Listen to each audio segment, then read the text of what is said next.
इस देश में मोदी विरोध के चक्कर में कुछ लोगों की पॉलिटिक्स का लेवल किस कदर नीचे चला गया है, इसका सबूत आज झारखंड के छात्र आंदोलन से आया है बॉस। ये तस्वीरें जंतर मंतर की नहीं दिखा रहा हूं आपको, ये झारखंड के रांची की तस्वीरें हैं। आपके बच्चे की शिक्षा, उसकी चोट, उसका दर्द सब मोदी विरोध के काम आएगा तो कुछ नेताओं और उनके इकोसिस्टम को दिखता है, वरना सब धृतराष्ट्र बने बैठ जाते हैं। आज झारखंड से जो शॉकिंग तस्वीरें आई बॉस, उन तस्वीरों ने मोदी विरोधियों को पूरी तरह से एक्सपोज करके रख दिया। क्या राहुल गांधी, क्या कॉकरोच पार्टी वाले, क्या डफली गैंग, क्या आंदोलनजीवी, क्या सोशल मीडिया के रीलबाज, ये सारे लोग जंतर मंतर के लिए तो छाती फाड़ के आंसू बहा रहे थे। लेकिन आज जब झारखंड के छात्रों पर लाठियां चल गई तो सब सन्नाटे में। इन्हें झारखंड के छात्रों पर पड़ी लाठी नहीं दिख रही, जबकि ना तो वहां कोई गाली दे रहा था, ना कोई पुलिस को इस तरह से लिंच कर रहा था जैसा जंतर मंतर पे हो रहा है, ना मीडिया पे हमले हो रहे थे। इन लोगों के लिए झारखंड के बच्चों पर पुलिस की लाठी के जख्म इनको दिख ही नहीं रहे। अब ये लोग नहीं पूछ रहे कि लाठी चलाने का ऑर्डर किसने दिया, आंसू गैस के गोले दागने का ऑर्डर कहां से आया। भाई राहुल गांधी तो अभी तक सदन नहीं चलने दे रहे। जब तक अमित शाह नहीं बताएंगे कि किसने दिल्ली में आदेश दिया था छात्रों पर एक्शन का, तब तक सदन नहीं चल रहा है। झारखंड में तो कांग्रेस की सरकार है जेएमएम के साथ मिलकर। अब वहां जाइए, धरने पे बैठिए कि किसने आदेश दिया। आज झारखंड के बच्चों पर लाठियां चली हैं, आंसू गैस के गोले चलाए गए हैं, स्टूडेंट्स को मारा गया है, लड़कियों को पीटा गया है, किसी के हाथ में चोट है, किसी के सिर पे चोट आई है, स्टूडेंट्स को दौड़ा दौड़ा कर पीटा गया। और मैं बार बार याद दिला रहा हूं कि ये बच्चे ना तो किसी को गाली दे रहे थे, ना किसी पर पत्थर चला रहे थे, ना लिंचिंग कर रहे थे, ना पुलिस की गाड़ी तोड़ रहे थे, ना किसी से भिड़ रहे थे। चुपचाप शांतिपूर्ण तरीके से आवाज उठा रहे थे। लेकिन फिर भी उन्हें लाठियों से कैसे पीटा गया, कैसी बर्बरता हुई, इसकी एक एक तस्वीर आज आपको देखना चाहिए। यह तस्वीरें बहुत हैरान करने वाली है, क्योंकि पहले तो छात्रों को रोकने के लिए कटीली तारें लगा दी गई, फिर लाठियां बरसी। जंतर मंतर की लाठी पर अब तक बवाल काटा जा रहा है, लेकिन इन लाठियों पर कोई जवाब नहीं दिया जा रहा। लेकिन इस सब के बीच किस तरीके से इस पूरे मामले में ईडी की भी एंट्री हो गई है। राहुल गांधी बोलकर खुद फंस गए हैं, अखिलेश यादव ने तो बोलकर गजब ही कर दिया है। आज आपको सारी चीजें देखनी चाहिए। अमित शाह क्या बोलने वाले हैं सदन में, जिसको लेकर बड़ी चर्चा हो रही है, सब दिखाऊंगा। लेकिन पहले जो हुआ है उसका एक ट्रेलर देखिए।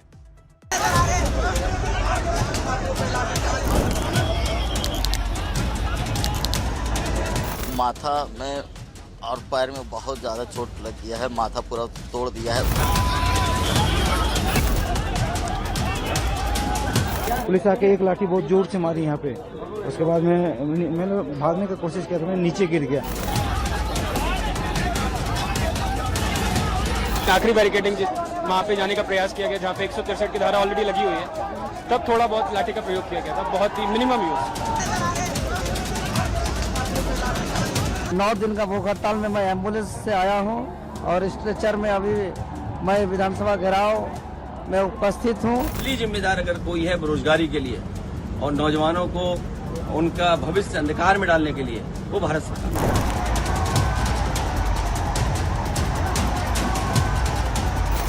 जो जाके दहाड़ते और चिंगाड़ते थे कोटा से लेके और प्रयागराज तक, वो रांची पे मिमियाते हुए भी नजर नहीं आ रहे। पीसफुल जब तक प्रोटेस्ट हो रहा है, तब उस प्रोटेस्ट को हिंसा से अटैक करना उसके खिलाफ।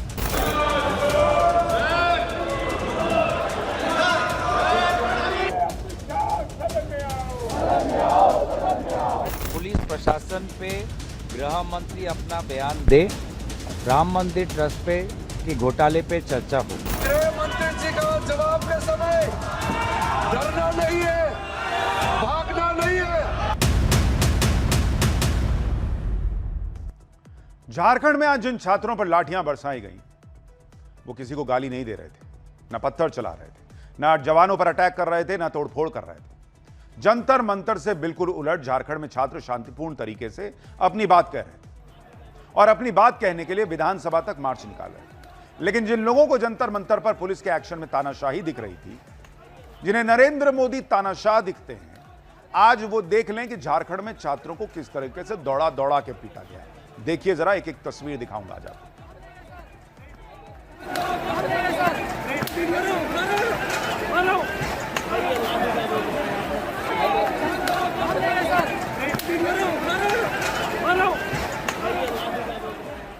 तस्वीरें देख रहे हैं आप, दौड़ा दौड़ा के पीटा जा रहा है।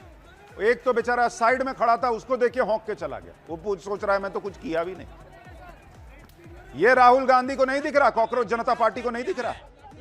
ये वो बच्चे हैं जो इतने दिनों से शांतिपूर्ण प्रदर्शन कर रहे थे, विधानसभा तक जा रहे थे, ना पुलिस वालों की रील बना के उनको चिढ़ा रहे थे, ना किसी नेता को गंदी गंदी गाली दे रहे थे। देखिए क्या हुआ है वहां। छात्रों पर लाठीचार्ज कर दिया है। लाठीचार्ज करके यहाँ पर छात्रों को रोकने की कोशिश। ये आप देख सकते हैं कि छात्र यहाँ पर हैं और खाली करवाया जा रहा है पूरा इलाका। किस तरीके से लाठीचार्ज यहाँ पर, ये जिन्हें यहाँ पर चोट लगी है ये यहाँ पर जमीन पर पड़े हुए हैं और स्थिति यहाँ पर काफी बिल्कुल अलग हो चुकी है। लाठीचार्ज के बाद एक बार छात्र यहाँ पर आक्रोशित दिख रहे हैं। छात्रों पर लाठीचार्ज कर दिया है। लाठीचार्ज करके यहाँ पर छात्रों को रोकने की कोशिश। एक बार नहीं, दो बार नहीं, 3 बार लाठीचार्ज हुआ। दोपहर को लाठीचार्ज हुआ, शाम के अंधेरे में लाठीचार्ज हुआ। तस्वीरें बहुत शॉकिंग है। एक एक तस्वीर आज आपको दिखाऊंगा, लेकिन पहले यह भी देख लीजिए कि किस तरह से वहां आंसू गैस के गोले छोड़े जा रहे थे। ऐसा लग रहा था कि कोई जंग का मैदान हो। आप देखिए कैसे वहां आंसू गैस के गोले छोड़े गए हैं। वो बेचारा बाइक वाला बाइक छोड़ के भाग गया। ये देखिए अश्रु गैस के गोले छोड़े जा रहे हैं। प्रदर्शनकारियों पर अश्रु गैस के गोले छोड़े जा रहे हैं। अश्रु गैस के गोले छोड़े जा रहे हैं। ये देखिए अश्रु गैस के गोले छोड़े जा रहे हैं। अब बताइए उसमें से कोई भी छात्र कुछ करता दिख रहा है? सब पैदल चले आ रहे हैं। 2-4 बेचारे बाइक से जा रहे थे, सब अलबल आ गए कि कहां से ऐसे आंसू गैस का गोला गिरने लग गया। पुलिस कह रही है कि आंसू गैस के गोले भीड़ के बीच नहीं चलाए गए, लेकिन ऐसे कई वीडियो आए जिसमें भीड़ के बीच में आंसू गैस के गोले दिख रहे हैं। आप इन तस्वीरों को भी देखिए जिसमें ये आपको भीड़ नहीं दिख रही है और इसके बीच में क्या हो रहा है आप खुद देख लीजिए।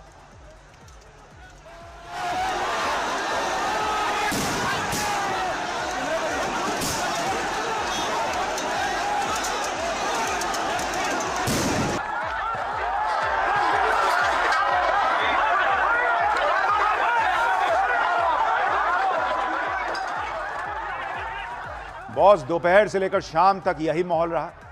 जब छात्र विधानसभा के बाहर डट गए तो उन्हें हटाने के लिए शाम को फिर लाठीचार्ज हुआ। जबकि इंडी गठबंधन वाले ये नैरेटिव बना रहे थे कि झारखंड के छात्रों पर लाठी नहीं चलेगी, आंसू गैस का इस्तेमाल नहीं होगा, कोई बर्बरता नहीं होगी, छात्रों की बातों को बहुत ध्यान से सुना जाएगा। लेकिन शाम को भी आप देखिए कैसे लाठीचार्ज हुआ। इतना मीडिया में चल गया, इनके कुछ खास मीडिया वर्ग को छोड़कर बाकी जितने लोग हैं सब दिखा रहे हैं कि छात्रों के साथ क्या हो रहा है। उसके बावजूद आप देखिए वहां लड़कियां भी थीं। सुनिए वो खुद क्या बता रही हैं, उनके साथ क्या हुआ। ये लोग के पास एक भी महिला प्रशासन नहीं थी, सबको खदेड़ खदेड़ के मारे। ये लोग झारखंड सरकार की गुलामी कर रहे हैं। झारखंड सरकार मैया समान योजना देती है और ये लोग माता बहनों को मारने का कार्य करते हैं।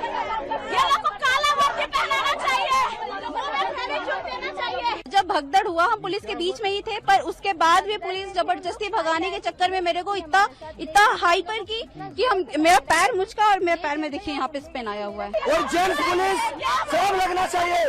महिला पुलिस रहता तो अलग बात है। पुलिस बर्बरता कर रही है और महिलाओं के साथ लाठीचार्ज किया, कपड़ा फाड़ा गया है, महिलाओं का कपड़ा फाड़ के पीटा है। इतना सब कुछ हो रहा है, लेकिन कॉकरोच जनता पार्टी अभी यह तय करने में लगी है कि उनको आगे करना क्या है। अभिजीत दीप के, सौरभ दास कहीं दिख रहे हैं आपको इसमें? करें कुछ लोगों को भेज दिया है। किन लोगों को? यहां जाने का आपको टिकट नहीं मिल रहा है क्या? आप देखिए रांची में प्रदर्शनकारी छात्रों पर किस तरह का बल प्रयोग हुआ।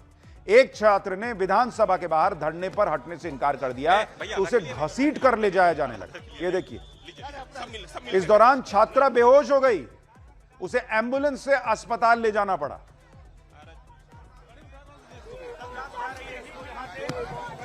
भैया धकेलिए नहीं, धकेलिए नहीं दादा, धकेलिए नहीं, लीजिए सब मिल के करिए ना मिल के करिए। विधानसभा की है जहां पर आप ये भी देखिए कि जब लाठीचार्ज हो रहा था तो कुछ पुलिस वाले ये कहते हुए सुने गए कि कैमरा बंद कर दीजिए। कई पुलिस वालों ने जैसे ही कैमरा देखा उन्होंने लाठी चलाना बंद कर दिया। समझ में उनको आ रहा था कि ये सब कैमरे में कैद हो रहा है और कुछ को कह रहे थे कि कैमरा बंद कर दीजिए। देखिए जरा,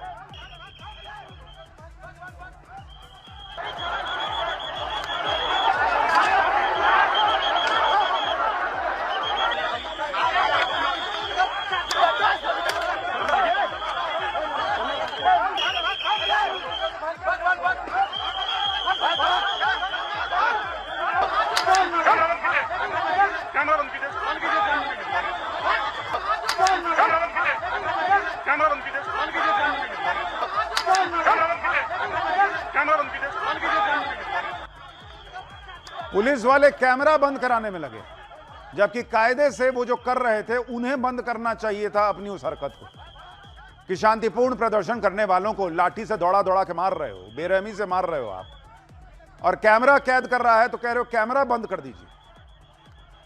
ये इसी देश में, झारखंड में हो रहा है बॉस। ये सब तब हुआ है जब राहुल गांधी ने पहले ही कह दिया था कि छात्रों पर बल प्रयोग गलत है। झारखंड सरकार छात्रों की सुने। राहुल गांधी ने शाम को बयान दिया और उसके कुछ देर बाद छात्रों पर फिर लाठी बरसी बॉस। राहुल गांधी ने निंदा की छात्रों पर लाठी चलने की, और उस निंदा का बहुत बड़ा असर यह हुआ कि रात को छात्र फिर पीट दिए गए। सोचिए इनके बयान की क्या वैल्यू है इनके खुद की सरकार की नजर में। रांची में छात्रों के मार्च को लेकर राहुल गांधी ने कहा कि झारखंड में विरोध प्रदर्शन कर रहे छात्रों के खिलाफ बल का इस्तेमाल गलत है। छात्रों को शांतिपूर्ण विरोध का अधिकार है और बातचीत से ही समाधान निकल सकता है। झारखंड सरकार को इन छात्रों की बात सुननी चाहिए और हर समस्या का तुरंत समाधान करना चाहिए। राहुल गांधी कह किसको रहे हैं? यह तो ऐसा लग रहा है कि एक आदमी आईने के सामने खड़े होकर खुद को ही कह रहा है कि अरे तुम्हारा व्यवहार ठीक नहीं है जी, तुम क्या करते हो? अरे भाई वो आप ही तो हैं जो आईने में दिख रहे हैं। वो झारखंड में आप ही की सरकार है, आप बैठ के निंदा कर रहे हैं और निंदा का असर यह है कि रात में फिर दौड़ा दौड़ा के इनको ठोक दिया गया। आप सोचिए इनकी पॉलिटिक्स, इनके बयान, इनके एक्शन। एक नॉर्थ पोल पे बैठा रहते हैं, एक साउथ पोल पे। राहुल गांधी रांची के छात्रों के समर्थन में बोल रहे हैं, लेकिन उनके ये बयान इसलिए खोखले हैं क्योंकि झारखंड में उनकी ही पार्टी गठबंधन में शामिल है। अगर राहुल गांधी को इतना ही दर्द हो रहा है छात्रों की इस पिटाई को देखकर, तो हेमंत सोरेन को फोन लगाएं और उनको सीधे सीधे बोलें कि जंतर मंतर के मुद्दे पे मैं बहुत मुखर होकर बोल रहा हूं, मैं संसद चलने नहीं दे रहा हूं, मैं अमित शाह के बयान के बिना मानूंगा नहीं। और आप वहां वही काम कर रहे हैं। राहुल गांधी को यहां अमित शाह का इस्तीफा चाहिए, वहां हेमंत सोरेन का इस्तीफा नहीं चाहिए। ये तस्वीरें देखकर वो बार बार सवाल कर रहे हैं कि छात्रों पर एक्शन का ऑर्डर किसने दिया दिल्ली में। झारखंड में नहीं पूछेंगे कि ऑर्डर किसने दिया। झारखंड के मुद्दे पर राहुल गांधी क्या बोल रहे हैं, सुनिए एक बार। झारखंड के छात्रों के लिए मेरा मैसेज क्लियर है। We condemn any violence against peacefully protesting students. Does not matter where it is happening, we condemn it, we are against it, we do not recommend it, we do not support it. We are very clear, कोई confusion नहीं हमारे mind में। तो peaceful जब तक protest हो रहा है, तब उस प्रोटेस्ट को हिंसा से अटैक करना उसके खिलाफ है। आप देख रहे राहुल गांधी ने कितने प्यार से एक लाइन जो है वो धीरे से मिटाई और उसमें जोड़ दी कि जब तक पीसफुल प्रोटेस्ट हो रहा है। तो झारखंड में तो पत्थर चल रहे थे, तो वहां एक्शन से क्या दिक्कत था? जंतर मंतर पर, माफ कीजिएगा, जंतर मंतर पर पत्थर चलते दिखे, उस पर एक्शन नहीं होना चाहिए था। पुलिस की लिंचिंग हो रही थी, उस पर एक्शन नहीं होना चाहिए था। गंदी गंदी गालियां जेंजी का तो तरीका ही एक करके जस्टिफाई किया जा रहा है कि ना इन पे एक्शन मत लीजिए, कैसे सुधरेंगे। और आज कह रहे हैं कि अगर शांतिपूर्ण है तो फिर एक्शन नहीं होना चाहिए। कह रहे हैं मैं माइंड में क्लियर हूं, हम इसको कंडेम करते हैं, हम इसकी निंदा करते हैं। तो एक काम कीजिए, निंदा कीजिए, संसद चलने दीजिए। यहां निंदा करने करके काम नहीं चल रहा, यहां संसद रोके बैठे हैं। देश भर के सांसद वहां अपने जो प्रतिनिधि गए हुए हैं, अपने लोगों का काम वहां करवाना चाहते हैं। कुछ लोगों की वजह से संसद नहीं चल रहा, बिल 2-2 मिनट में पास हो जा रहे, कोई चर्चा ढंग से नहीं हो रही है। और अपने राज्य की बारी आई तो निंदा करते हैं। झारखंड में किसने छात्रों पर लाठीचार्ज का ऑर्डर दिया, किसने टीयर गैस चलवाई, ये सब राहुल गांधी को अब नहीं जानना है, क्योंकि मामला उनकी सरकार का है। इसी तरह अखिलेश यादव भी संसद में यही पूछ रहे थे कि ऑर्डर किसने दिया था। लेकिन जब बात रांची की आ गई, इंडी गठबंधन की आ गई तो अखिलेश यादव यहां के छात्र आंदोलन के लिए भी नरेंद्र मोदी को कोस रहे हैं। ये अलग लेवल पे है बॉस, सुनिए जरा इनको। है कि झारखंड के बच्चों से बातचीत हुई है सरकार की और सरकार बातचीत कर रही है। हमें उम्मीद है रास्ता निकलेगा, लेकिन असली जिम्मेदार है भारत की सरकार। भारत की सरकार ने क्या किया है झारखंड के लोगों को नौकरी देने के लिए? भाई भारत सरकार अगर कुछ काम अच्छा करती तो स्टेट गवर्नमेंट को भी फायदा होता है, स्टेट गवर्नमेंट भी काम करती। असली जिम्मेदार अगर कोई है बेरोजगारी के लिए और नौजवानों को उनका भविष्य अंधकार में डालने के लिए, वो भारत सरकार। आप सोचिए बॉस, आपके बच्चे का भविष्य खराब हो रहा है, ये लोग नरेंद्र मोदी से आगे बढ़ ही नहीं पा रहे, इनकी सुई नरेंद्र मोदी पर अटकी हुई। कह रहे हैं कि अगर नरेंद्र मोदी ने काम किया होता तो झारखंड में ये हाल ना होता। तो फिर एक काम कीजिए, झारखंड में राष्ट्रपति शासन लगा दीजिए, नरेंद्र मोदी यहीं से देख लेंगे। फिर किसी भी राज्य में फिर मुख्यमंत्री होता क्यों है जब सब नरेंद्र मोदी को ही करना है? क्या इन लोगों के लिए आपके बच्चे की तकलीफ, आपके बच्चे का भविष्य, किसी के साथ महिला के साथ कुछ उत्पीड़न हो जाए, ये सब तभी मायने रखेगा जब वो बीजेपी शासित राज्य में होगा। बंगाल में पोस्ट पोल वायलेंस हो जाए, इनको नहीं दिखता है ममता बनर्जी के राज में उस समय जब हुआ था। यूपी में हो जाए कुछ, उसके बाद देखिए कैसे गाड़ी लेके सब दौड़े दौड़े चले जाएंगे। जंतर मंतर में पुलिस अमित शाह के अंडर आती है तो यहां गदर काट दिए, क्योंकि शिक्षा मंत्री का इस्तीफा चाहिए था। और झारखंड में इतने दिन से छात्रों के साथ ये सब चल रहा है और आज तो एक्सट्रीम ही हो गया। कह रहे नरेंद्र मोदी जिम्मेदार है। मैंने सोशल मीडिया पर झारखंड की एक लड़की का बयान सुना था, वो रो रही थी। वो कह रही थी कि हम लोग कीड़े मकोड़े भी नहीं हैं, कीड़े मकोड़े से भी खराब समझते हैं हमको। वो दिमाग से जाता नहीं है सुन के। क्या आप सोचिए लोगों का दर्द किस एक्सट्रीम पे चला गया है कि इस देश के नेताओं की पॉलिटिक्स उनको एहसास करा रही है कि तुम मेरी नजर में कीड़े मकोड़े हो।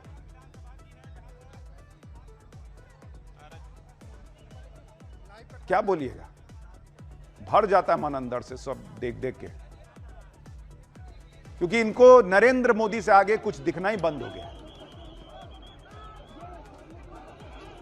खैर, ज्यादा सवाल उठे तो इन्होंने फॉर्मेलिटी के लिए कॉकरोच पार्टी वालों ने अपनी एक टीम वहां भेज दी। आज छात्रों का इतना अहम मार्च था, उसमें कॉकरोच पार्टी का कोई बड़ा चेहरा नहीं गया। जब छात्रों पर लाठीचार्ज हुआ तो अभिजीत दीपके ने एक सोशल मीडिया पोस्ट कर दिया और कहा कि झारखंड के छात्रों के खिलाफ इतनी बर्बरता क्यों? जब राजनीतिक दल प्रोटेस्ट करते हैं तो पुलिस इस तरह लाठीचार्ज या टीयर गैस नहीं चलाती, तो फिर छात्रों के खिलाफ इस तरह का फोर्स का इस्तेमाल क्यों? खाली ट्विटर खेलना था तो जंतर मंतर काहे लगाए थे? वहां भी ट्विटर खेल लेते। झारखंड के छात्र शुरू से यह कह रहे थे कि वो शांतिपूर्ण मार्च करेंगे, पुलिस का सहयोग करेंगे, लेकिन पुलिस ने इन छात्रों को रोकने के लिए बैरिकेड्स पर कटीले तार लगा दिए। बॉस आप देखिए, झारखंड पुलिस इसी फिराक में थी कि ये छात्र बैरिकेड्स को छू भी ना पाए। कैसे छूइएगा, इतना कटीला तार लगा हुआ है। ये कटीले तार देख के मुझे याद आ गया किसान आंदोलन। आपको याद है किसान आंदोलन के वक्त कहा जा रहा था कि किसान जो है वो ट्रैक्टर लेकर आ जाएंगे दिल्ली में, तो वहां बॉर्डर पर जो है वो ब्लॉक्स लगाए गए थे और वहां आगे कील लगा दी गई थी। बाप रे बाप, एक इकोसिस्टम ने गदर काट दिया था कि नरेंद्र मोदी ने इस देश में तानाशाही कर दी है। बताइए कैसे किला बना दिया है। आज ये क्या है? ये तो ट्रैक्टर लेके भी नहीं आए बेचारे, स्टूडेंट हैं, इन्हीं हाथ से लिखते पढ़ते हैं। घायल कर दीजिएगा क्या? इन कटीले तारों से छात्रों को गंभीर चोट आ सकती है। आप सोचिए कि आज इनको यह सब नहीं दिख रहा है। इनका हर नैरेटिव एक ही दिशा में जाता है, खाली मोदी मोदी मोदी। प्रदर्शनकारी छात्र नेता पूछ रहे हैं कि क्या यह चीन पाकिस्तान का बॉर्डर है क्या? कांटेदार तार का जो बैरिकेडिंग लगा दिया ना, मेरा हालत बुरी होने के बावजूद भी हम खुद को रोक नहीं पाए। ये क्या पाकिस्तान का बॉर्डर है, बांग्लादेश का बॉर्डर है, चाइना का बॉर्डर है? ये छात्र हैं। सिर्फ कटीले तार नहीं, इन्होंने पहले ही छात्रों पर लाठियां चलाना शुरू कर दिया। आप छात्रों पर लाठीचार्ज की कुछ और तस्वीरें देखिए। ये छात्र विधानसभा तक मार्च करने पर अड़े हुए थे। पुलिस ने इन्हें रोकने के लिए वाटर कैनन का इस्तेमाल किया। पानी की बौछार से स्टूडेंट रोकने की कोशिश की। छात्रों पर लाठियां चलाई गई, लेकिन झारखंड पुलिस का दावा था कि कोई फोर्स का इस्तेमाल नहीं हुआ, छात्रों पर लाठीचार्ज नहीं किया गया है। भीड़ ज्यादा थी इसलिए छात्रों को खदेड़ा गया है, नहीं तो भगदड़ मच सकती थी। लाठीचार्ज के कोई आदेश नहीं है, भीड़ की वजह से किसी को चोट लगी होगी। पुलिस का आरोप है कि प्रदर्शनकारियों ने पथराव किया, फिर भी पुलिस ने संयम दिखाया। सुनिए रांची पुलिस को। पथराव में हमारे पुलिस के जो है 3 से 4 जवान इंजर्ड हुए हैं, 2 लोगों के सिर में टाके आए हैं और एक पॉइंट पर जब बैरिकेडिंग तोड़ी गई तो 3 जवान जो हैं हमारे उसमें कुचले। जब भीड़ बैरिकेडिंग तोड़ के भीड़ आगे बढ़ने लगी तो 3 जवान हमारे गिर गए थे उसमें, जिसको भीड़ ने कुचलने का जो है प्रयास किया था, जिनके द्वारा पुलिस पर पत्थर मारे गए, जिनके द्वारा जो ऑर्गेनाइजर हैं उनकी बात भी नहीं सुनी गई है उनके द्वारा।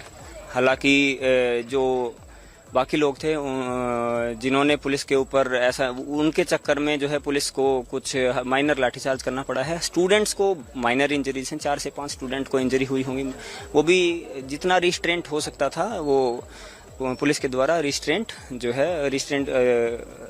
करते हुए जो है काम जो है किया गया है।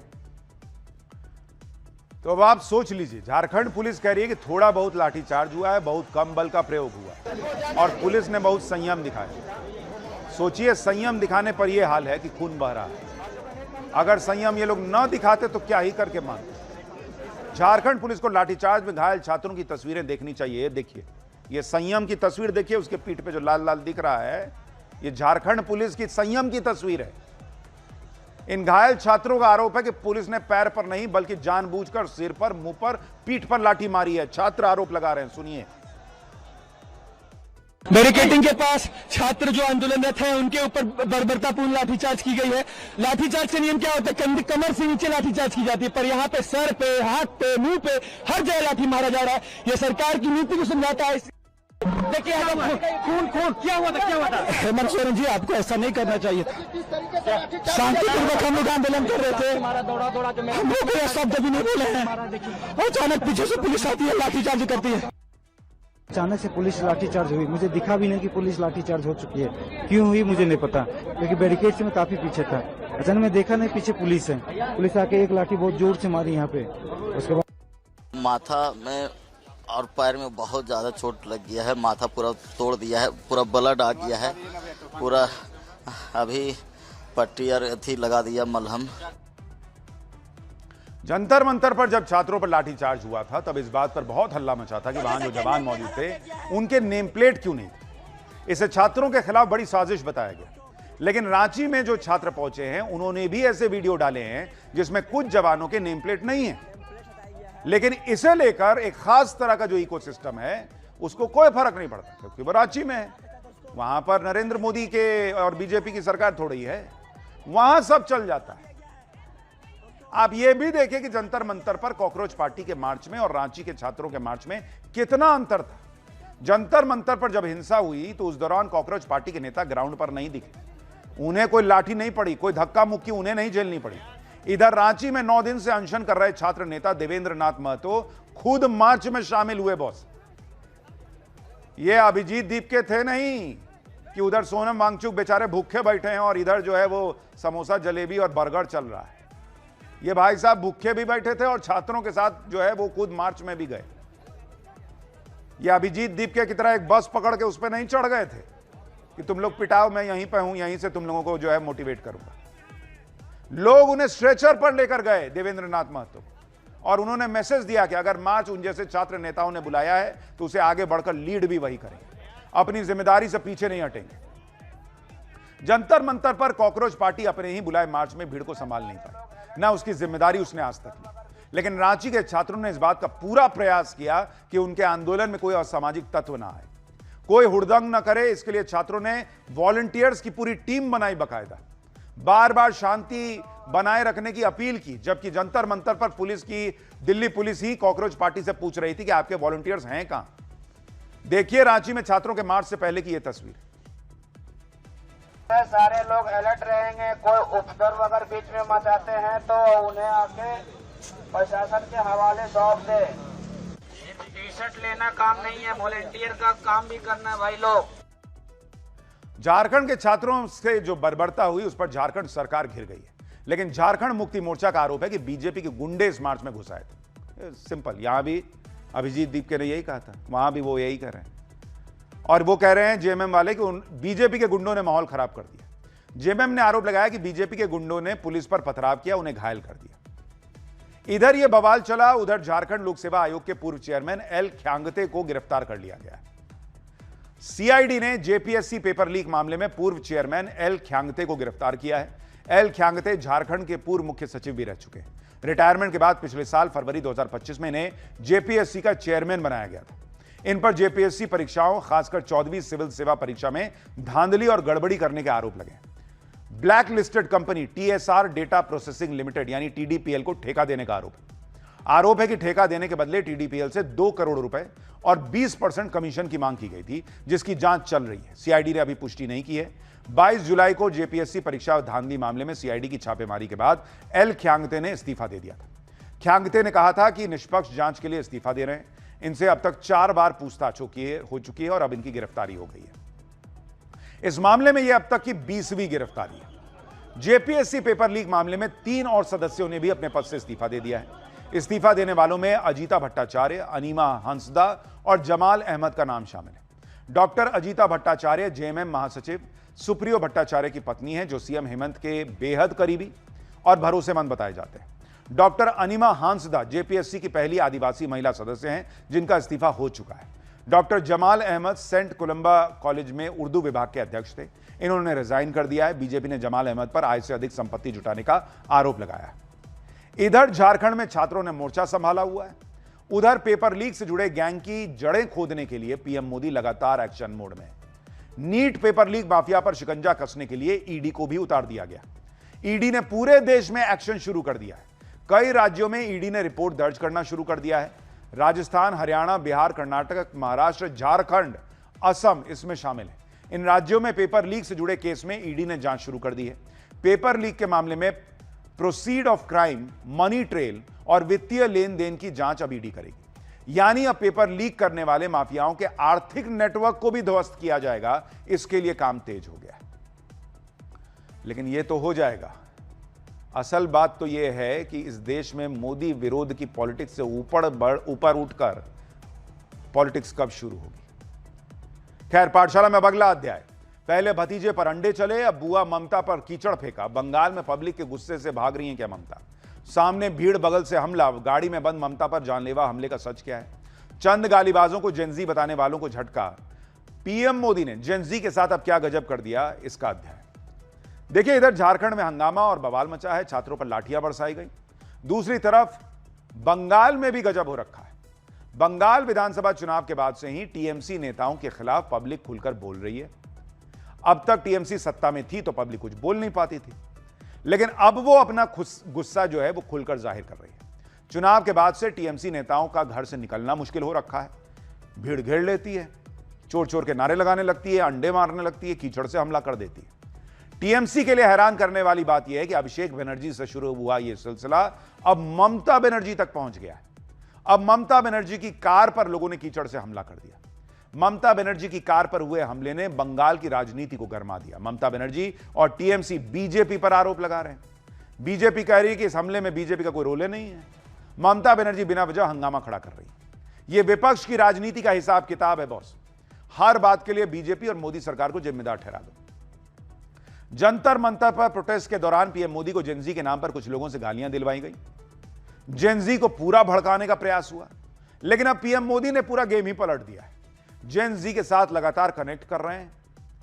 जेनजी के साथ न सिर्फ कनेक्ट कर रहे हैं, बल्कि जेनजी को जीवन की मुश्किलों के बारे में समझा रहे हैं, उनके गाइड की तरह काम कर रहे हैं। और जो लोग जेनजी को पीएम मोदी के खिलाफ हथियार बनाना चाह रहे थे, पीएम मोदी ने उस हथियार को देश के लिए कैसे पॉजिटिव दिशा में मोड़ा जाए, इसका काम शुरू कर दिया है। जेनजी के बीच कैसे पीएम मोदी का क्रेज दिख रहा है और क्या क्या नया हुआ है, यह सब दिखाऊं। पहले इसकी झलक देखिए। हम लोग सब मर जाता। जय श्री राम बोल बोल के वो अगर बीजेपी की नहीं होंगे तो कौन बीजेपी के होंगे? कर्मा घूम के वापस आता है। भारत माता की लगातार तीसरी बार देश को मेडल दिलवाया है। बहुत आशीर्वाद बेटा। जो खेलेगा वो खिलेगा।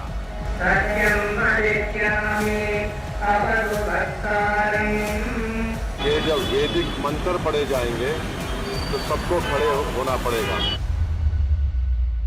कैंपस का जीवन और कैंपस के बाहर का जीवन, इन दोनों में बहुत बड़ा अंतर होता है। एक आध दो बेटियां होती तो जरा ज्यादा अच्छा होता। Always care for Bharat.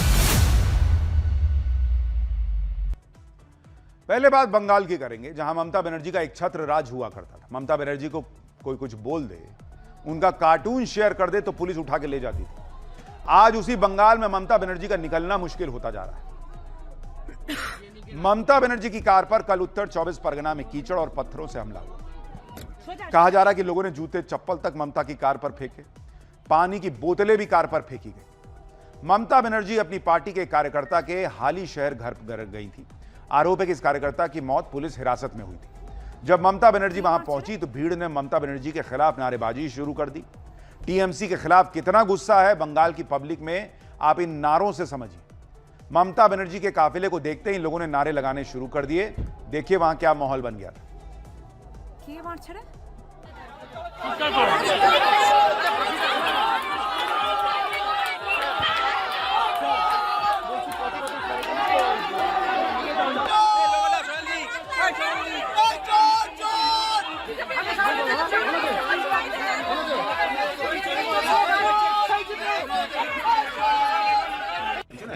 Security দাদা একটুখানি প্লিজ স্যার একটু সাইড দিন।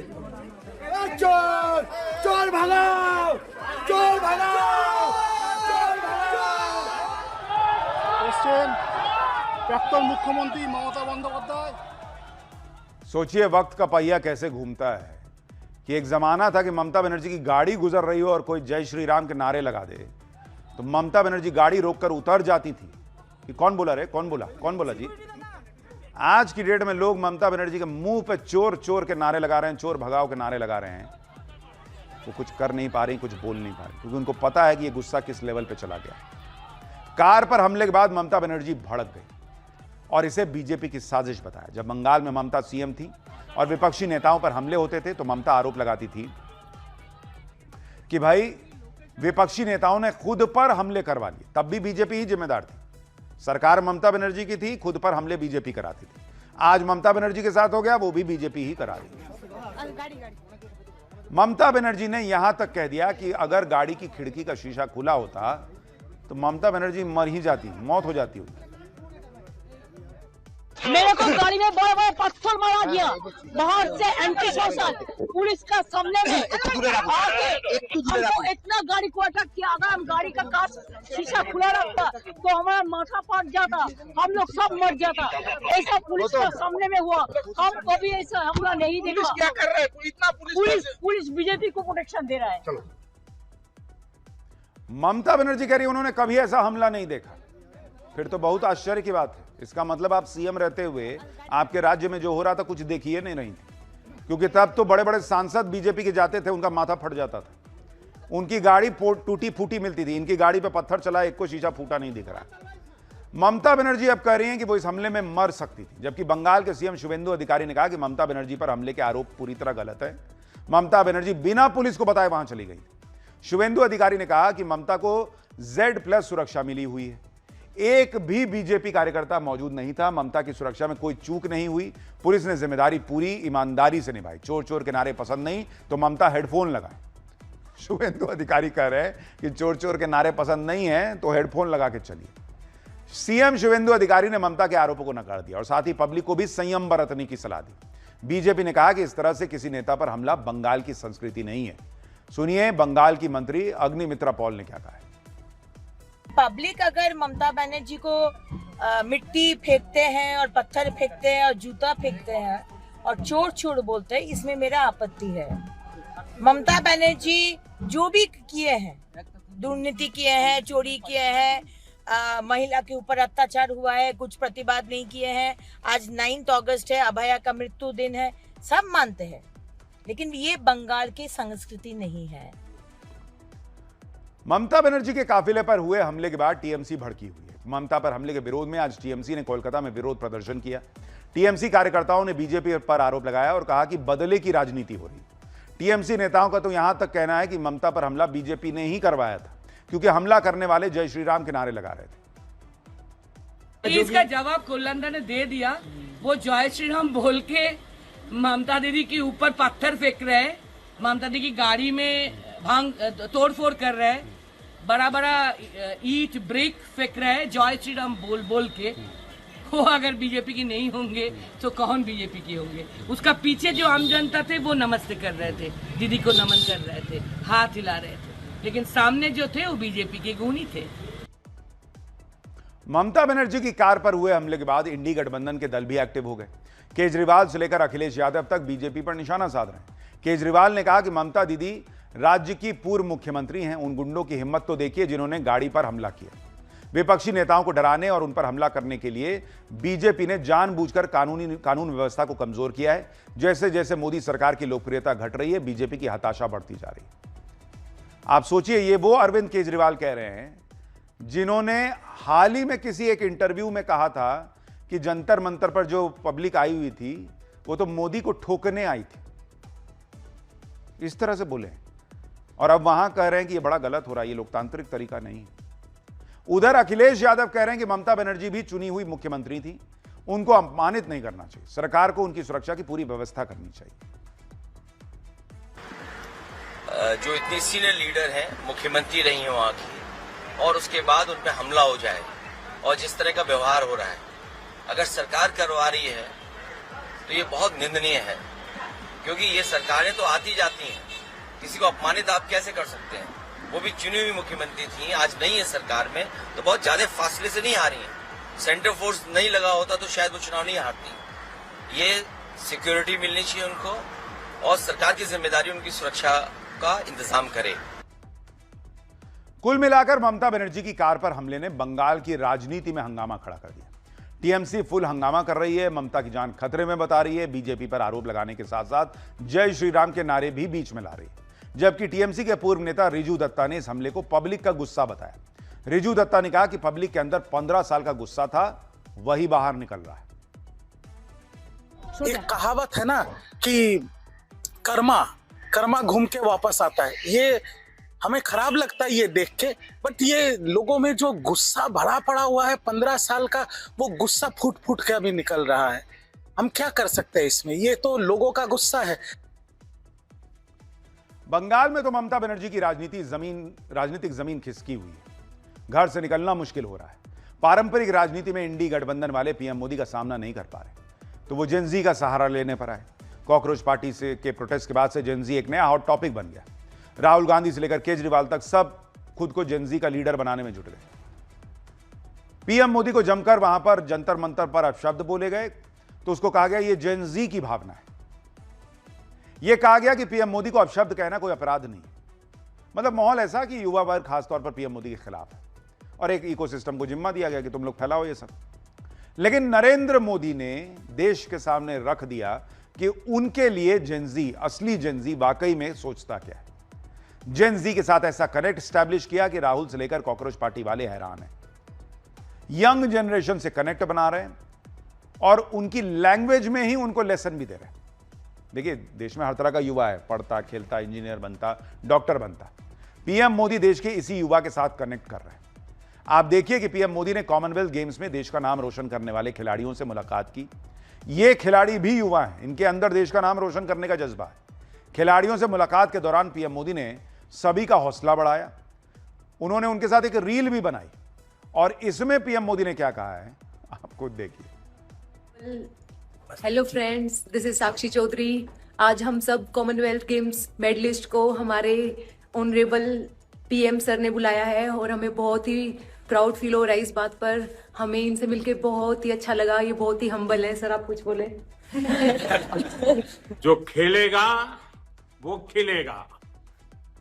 Always cheer for Bharat, Bharat Mata की, भारत माता की, भारत माता की। Hello friends, this is Sakshi Chaudhary. आज हम सब कॉमनवेल्थ गेम्स में मेडल जीतने वाले खिलाड़ियों ने ऐसी ऐसी बातें भी बताई कि पीएम मोदी भी हैरान रह गए। कॉमनवेल्थ गेम्स में सिल्वर मेडल जीतने वाले बॉक्सर नरेंद्र बेरवाल ने पाकिस्तानी खिलाड़ी के साथ हुई फाइट का जिक्र किया।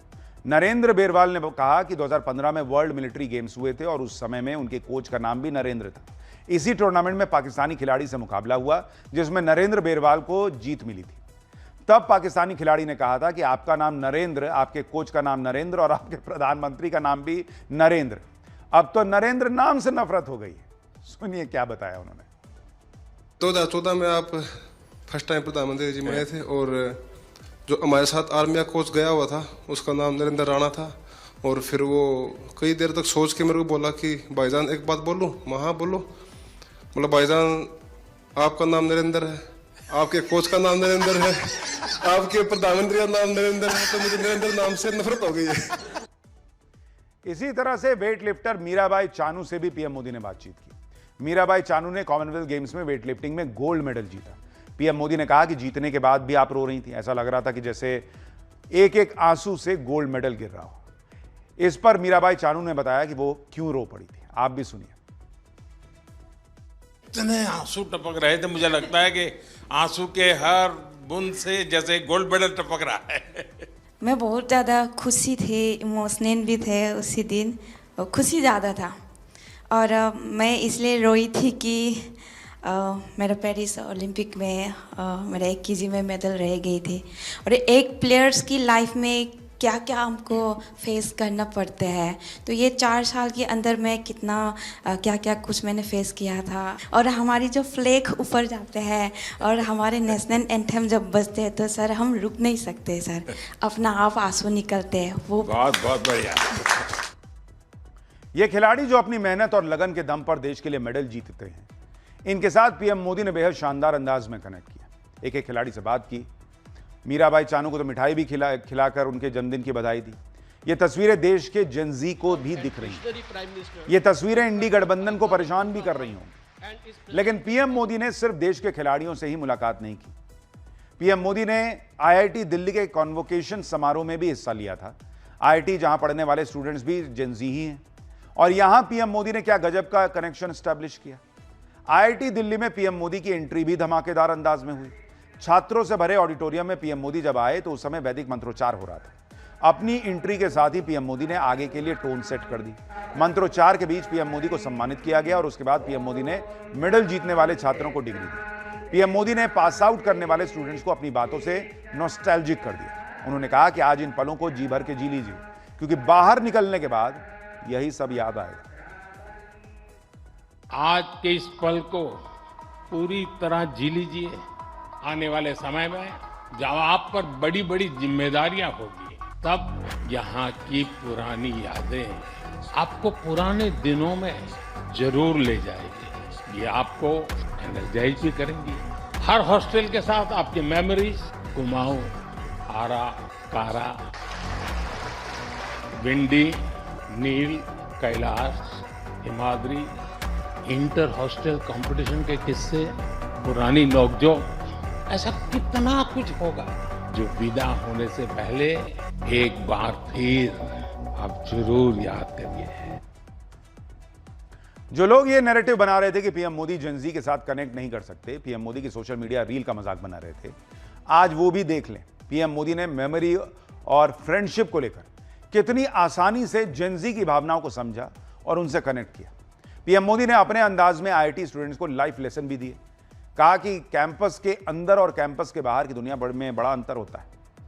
कैंपस में तो सिलेबस होता है, लाइफ में सब कुछ आउट ऑफ सिलेबस आता है। कैंपस का जीवन और कैंपस के बाहर का जीवन, इन दोनों में बहुत बड़ा अंतर होता है।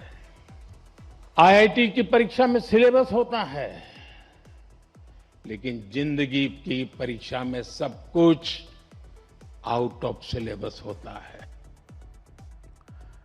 तो प्रधानमंत्री का जो तरीका है जेनजी से भी कनेक्ट करने का, उसका असर भी दिख रहा है। पाठशाला में अब अगला अध्याय, पाकिस्तान की राजधानी तक पहुंच गया धुरंधर। भारत का मोस्ट वांटेड एक और आतंकी कैसे ढेर हुआ।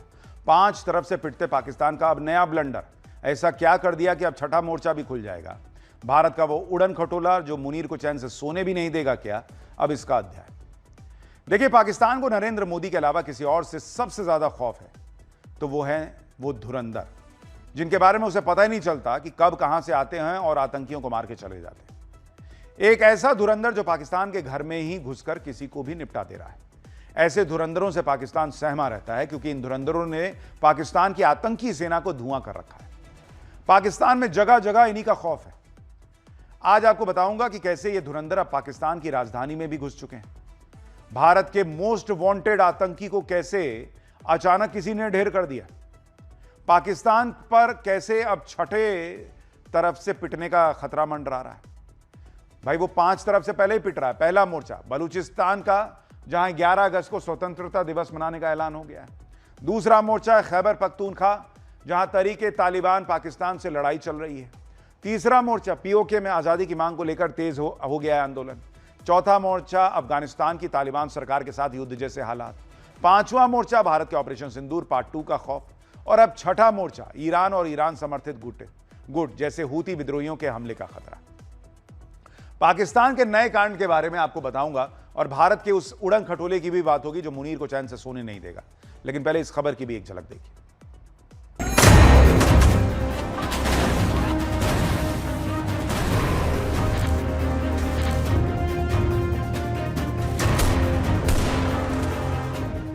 चार सालों के अंदर 30 से ज्यादा वाकयात हो चुके हैं कि हमारे भाइयों को शहीद किया गया।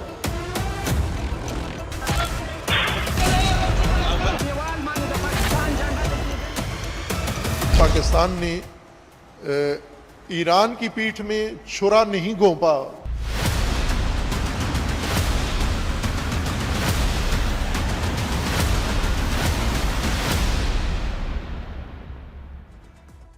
पाकिस्तान में धुरंधर की दहशत फैलती जा रही है, जो पीओके, कराची, पेशावर और रावलपिंडी के बाद अब राजधानी इस्लामाबाद तक पहुंच चुका है।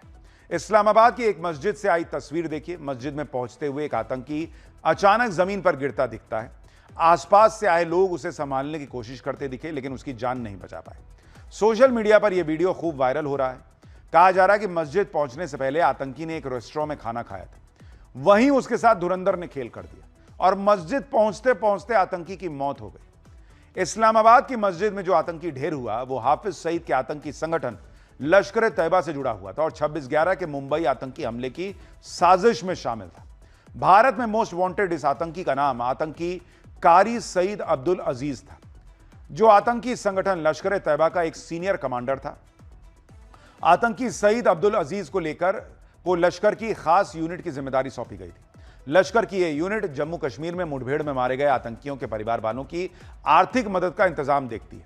इसके साथ ही लश्कर की यह यूनिट जम्मू कश्मीर में घुसपैठ करने वाले आतंकियों के साथ कम्युनिकेशन का काम भी संभालती है। देखिए, तो यह खौफ तो उनके अंदर बढ़ता जा रहा है कि कब कौन कहां से मार के चला जाए। लेकिन बात पाकिस्तान के उस ब्लंडर की भी, जो 5 तरफ से पिटते पाकिस्तान के लिए एक नया मोर्चा खोल दे रही है। देखिए, मक्का के पवित्र शहर में सऊदी अरब और तुर्की के साथ पाकिस्तान ने मक्का ज्वाइंट डिफेंस एग्रीमेंट साइन किया, जिसे इस्लामिक नेटो डील कहा जा रहा है, क्योंकि इस डील में भी नेटो की तरह सदस्य देशों में किसी एक पर हमला मतलब सब पे हमला। लेकिन इस डील को साइन करते ही पाकिस्तान ईरान और उसके सहयोगी विद्रोही गुटों के निशाने पर आ गया, क्योंकि जिस सऊदी अरब के साथ उसने डील की वो अमेरिका के साथ युद्ध में खुले तौर पर अमेरिका का साथ दे रहा है। सऊदी अरब ने यमन में हूती विद्रोहियों के ठिकाने पर हमले भी किए हैं। ऐसे में अगर डील के तहत पाकिस्तान सऊदी अरब का साथ देता है तो वो ईरान के डायरेक्ट टारगेट पर आ जाएगा। लेकिन मुनीर की टेंशन यहीं खत्म नहीं होती। उसकी एक और टेंशन है जो उसे रात में चैन से सोने भी नहीं देगी और जिसकी तैयारी ऑपरेशन सिंदूर में मुनीर और उसकी सेना को धूल चटा चुके भारत ने शुरू कर दी है। भारत के वैज्ञानिकों ने स्पेस से दुश्मन पर नजर रखने वाले प्रोजेक्ट पर काम शुरू कर दिया। भारत के स्पेस साइंटिस्ट ऐसे सैटेलाइट डेवलप कर रहे हैं जिसकी मदद से पाकिस्तान के किसी भी कोने में 24 घंटे नजर रखी जा सकेगी। खास बात यह है कि इसके लिए पाकिस्तान के एरिया में जाने की भी जरूरत नहीं पड़ती। आसान भाषा में कहें तो आसमान से मुनीर के बेडरूम तक पर नजर रखी जा सकती है। दरअसल भारत HAPS यानी हाई ऑल्टीट्यूड स्यूडो सैटेलाइट्स के प्रोजेक्ट पर काम कर रहा है। पिछले साल CSIR की NAL यानी नेशनल एरोस्पेस लैबोरेटरीज ने 12 मीटर विंग स्पैन वाले एक प्रोटोटाइप को 8 घंटे से अधिक समय तक उड़ाने में कामयाबी हासिल कर ली और अब 30 मीटर विंग स्पैन वाले हाई एल्टीट्यूड स्यूडो सैटेलाइट के प्रोजेक्ट पर काम शुरू हो चुका है। इसे साल 2027 तक 90 दिनों तक लगातार उड़ान भरने में सक्षम बनाने का टारगेट है। हैप्स की सबसे बड़ी ताकत इसका बहुत अधिक ऊंचाई पर उड़ान भरना है। यह प्लेटफॉर्म वायुमंडल में सामान्य एयरक्राफ्ट ट्रैफिक और खराब मौसम वाली लेयर से काफी ऊपर मौजूद स्ट्रेटोस्फीयर में उड़ान भरता है। स्ट्रेटोस्फीयर की लेयर धरती की सतह से 10 से 50 किलोमीटर की ऊंचाई पर फैली होती है। धरती की सतह से इतनी अधिक ऊंचाई पर उड़ान भरने से HAPS की मदद से सैकड़ों किलोमीटर के दायरे में निगरानी रखी जा सकती है। अत्याधुनिक कैमरे, थर्मल सेंसर और सिग्नल इंटेलिजेंस से लैस हैप्स भारत के एयर स्पेस में रहते हुए पूरे पाकिस्तान पर नजर रख सकता है। तो यानी पाकिस्तान के लिए अच्छा वक्त तो नहीं चल रहा। खैर, और अब हमारा स्पेशल सेगमेंट ऐसा क्यों बॉस। सावन का महीना चल रहा है और चारों तरफ कांवड़ की धूम है। भोलेनाथ का अभिषेक करने के लिए भक्त गंगाजल लेकर आ रहे हैं। भगवान शिव की पूजा में गंगाजल, दूध और भस्म के साथ बेलपत्र का विशेष महत्व माना जाता है। लेकिन क्या आपने कभी सोचा है कि महादेव को खास तौर पर 3 पत्तियों वाला बेलपत्र ही क्यों चढ़ाया जाता है? बेलपत्र का उल्लेख बिल्वाष्टकम के पहले श्लोक में भी मिलता है। बिल्वाष्टकम भगवान शिव और बेलपत्र की महिमा बताने वाला प्राचीन संस्कृत स्तोत्र है। त्रिदलम त्रिगुणाकारम त्रिनेत्रम च त्रियायुद्धम त्रिजन्म पाप संहारम एक बिल्बम शिवार्पणम। इसका मतलब है कि 3 पत्तियों वाला बेलपत्र प्रकृति के 3 गुणों सत्व, रज और तम का प्रतीक माना गया है। इसे भगवान शिव के 3 नेत्रों और उनके त्रिशूल की 3 धारा का भी प्रतीक माना जाता है। यह 3 जन्मों के पापों का नाश करने वाला भी माना गया और ऐसे बेलपत्र को भगवान शिव को अर्पित किया जाता है। धार्मिक मान्यताओं के अनुसार बेलपत्र की 3 पत्तियां ब्रह्मा, विष्णु और महेश यानी त्रिदेव का प्रतीक भी मानी गई हैं। इसके पीछे एक पौराणिक कथा भी है। कहा जाता है कि समुद्र मंथन के दौरान जब हलाहल विष निकला तो सृष्टि की रक्षा के लिए भगवान शिव ने उसे अपने कंठ में धारण किया। विष के प्रभाव को शांत करने के लिए देवताओं ने महादेव पर जल चढ़ाया और बेलपत्र अर्पित किए। तभी से भगवान शिव की पूजा में बेलपत्र का बहुत खास महत्व माना जाता है। इसी वजह से सावन और शिवरात्रि में भक्त बड़ी श्रद्धा से महादेव को 3 पत्तियों वाला बेलपत्र अर्पित करते हैं। बेलपत्र चढ़ाते समय ध्यान रखिए कि पत्तियां कटी फटी या सूखी ना हो और यह भी ध्यान रखिए कि बेलपत्र का चिकना हिस्सा शिवलिंग की तरफ रखा जाए। तो पूजा तो कीजिए, लेकिन ये जानकारी के साथ कीजिए। आज के लिए पाठशाला में इतना।